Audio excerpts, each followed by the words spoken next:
வந்து ஒரு ester hydrolysis equation வந்து கொடுத்துருக்காங்க. அதுக்கு நம்ம வந்து கேசி வந்து நம்ம எப்படி எழுதுறதுன்னு நம்ம பார்க்க போறோம். ஓகே, நம்ம ஜென்ரல் நம்ம வந்து கேசின்றது என்னது? கேசின்றது பார்த்தீங்கன்னா ப்ராடக்ட்டோட கான்சன்ட்ரேஷன் டிவைட் பை ரியாக்டன்டோட கான்சன்ட்ரேஷன். இங்க நமக்கு வந்து ப்ராடக்ட் சைடு நமக்கு என்ன இருக்குன்னு பார்த்தீங்கன்னா அசிட்டிக் ஆசிட் வந்து இருக்குது. அப்போ ஃபர்ஸ்ட் நம்ம என்ன பண்ணுவோம்? அசிட்டிக் ஆசிடோட கான்சன்ட்ரேஷன் வந்து எழுதுவோம். CH3COOH பிளஸ் நமக்கு என்ன இருக்கும் பார்த்தீங்கன்னா ஒரு எத்தனால் வந்து நமக்கு வந்திருக்கு இல்லையா?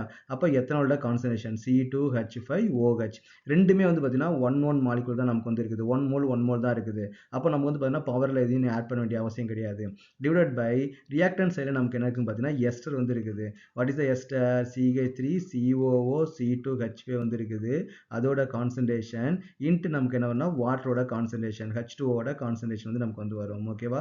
பட் ஆனால் இங்கே என்னன்னு பார்த்தீங்கன்னா அந்த ஈக்குவேஷனில் வாட்டரோட கான்சன்ட்ரேஷன் ரொம்ப ரொம்ப ரொம்ப அதிகமாக இருக்கும். அந்த எஸ்டர் எப்பவுமே நம்ம எஸ்டர் ஹைட்ராலிசிஸ் எடுத்துக்கிட்டா நிறைய வாட்டர் வந்து எடுத்துப்போம். ஏன்னா அந்த எஸ்டர் நம்ம எதில் டிசால்வ் பண்ணுவோம்? வாட்டர் தான் நமக்கு வந்து டிசால்வ் பண்ணுவோம். அப்போ அசிட்டிக் ஆசிட் அதாவது எஸ்டர் அசிட்டிக் ஆசிட் ஆல்கஹாலை விட வாட்டரோட இது வந்து பார்த்தீங்கன்னா அமௌண்ட் வந்து நமக்கு வந்து ரொம்ப ரொம்ப ரொம்ப நமக்கு வந்து அதிகமாக வந்து இருக்கும். அப்போ நம்ம என்ன பண்ணோம்? வாட்டரோட கான்சன்ட்ரேஷன் நம்ம வந்து ரிமூவ் பண்ணிடலாம். ஓகே, ஜென்ரலாகவே வந்து பார்த்தீங்கன்னா வாட்டர் வந்து நம்ம லிக்விட் நினச்சும் நம்ம வந்து ரிமூவ் பண்ணலாம். அப்படி இல்லைன்னா நான் ஆல்ரெடி சொல்லியிருக்கிறேன் பியூர் சாலிடுக்கோ பியூர் லிக்விடுக்கோ நம்ம வந்து கான்சன்ட்ரேஷன் ஃபைண்ட் அவுட் பண்ண முடியாது.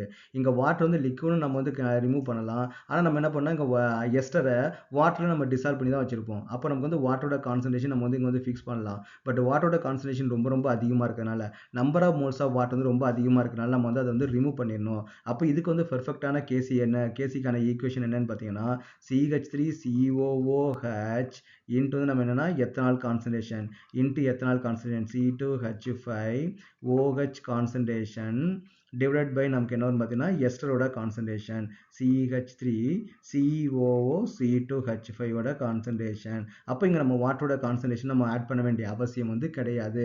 இந்த மாதிரி பார்த்தீங்கன்னா ஒவ்வொரு கொஸ்டின்லையும் ஏதாவது ஒரு சின்ன சின்ன சின்ன பாயிண்ட் வந்து இருக்கும். அப்போ நீங்கள் எல்லாத்தையுமே நீங்கள் பார்த்தா தான் நமக்கு வந்து அந்த கிளியர் கம்ப்ளீட் நாலேஜ் வந்து கிடைக்கும். இது எனக்கு வந்து ஈஸி சார், நான் இதெல்லாம் எனக்கு தெரியும், எனக்கு எழுத தெரியும், அப்போ நீங்கள் ஸ்கிப் பண்ணீங்கன்னா ஏதாவது ஒரு சின்ன சின்ன விஷயத்தை வந்து நீங்கள் மிஸ் பண்ணிடுவீங்க.